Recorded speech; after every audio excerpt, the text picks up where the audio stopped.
यह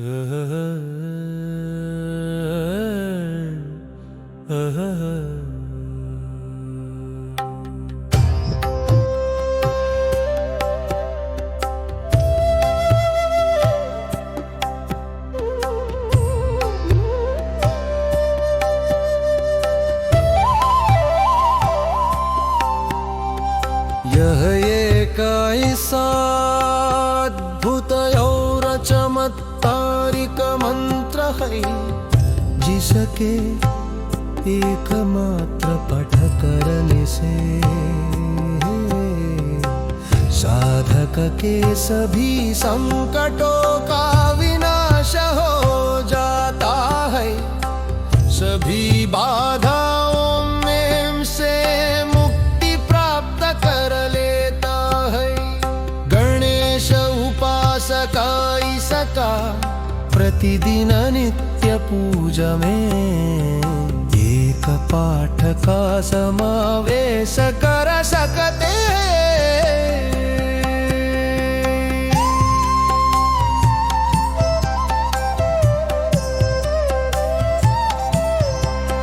यह संकल्प लेकर के एक बार सकल पार इसका पाठ अवश्य करना चाहिए।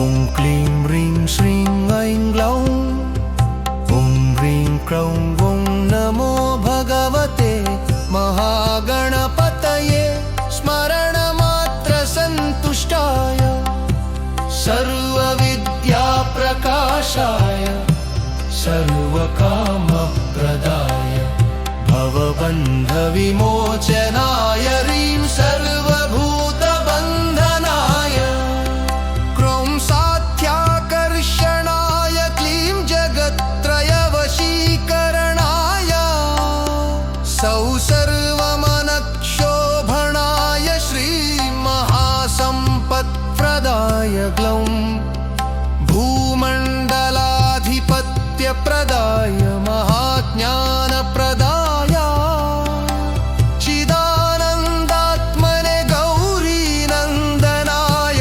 महायोगिने शिवप्रियाय सर्वानन्दवर्धनाय सर्वविद्याप्रकाशनप्रदाय द्रौं चिरञ्जीविने ब्लूं सम्मोहनाय ॐ मोक्षप्रदाय हट्वशीकुरुवौषडाकर्षणाय हुं विद्वेषणाय विद्वेषय विद्वेषय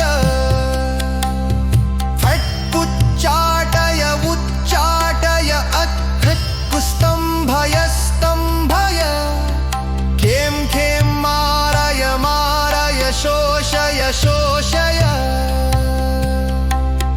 परमन्त्रयन्त्रतन्त्राणि छेदय छेदय दुष्टग्रहान् निवारय निवारय दुःखं हर हर व्याधिं नाशय नाशय नमः सम्पन्नय सम्पन्नय स्वाहा सर्वपल्लवस्वरूपाय महाविद्याय गं गणपतये स्वाहा।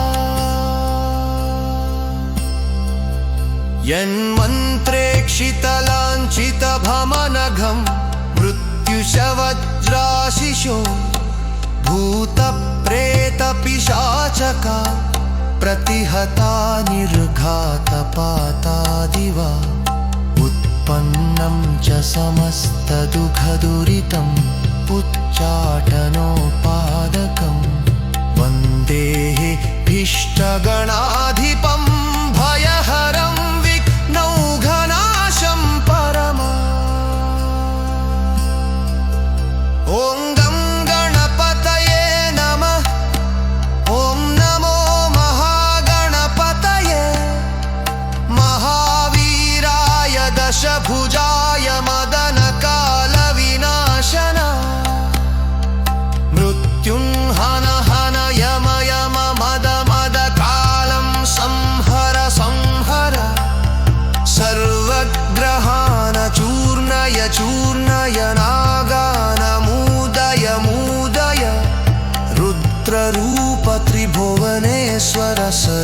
ततो मुख हुं फट् स्वाहा।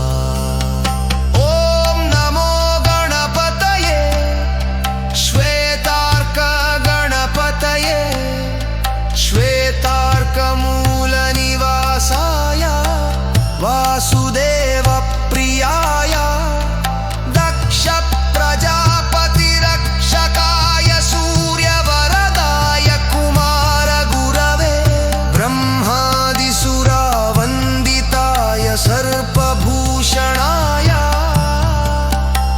शशाङ्कशेखराय सर्पमालयलङ्कृतदेहाय धर्मध्वजाय धर्मवाहनाय त्राहि त्राहि देहि देहि अवतर अवतर गं गणपतये वक्रतुण्ड गणपतये वर वरदा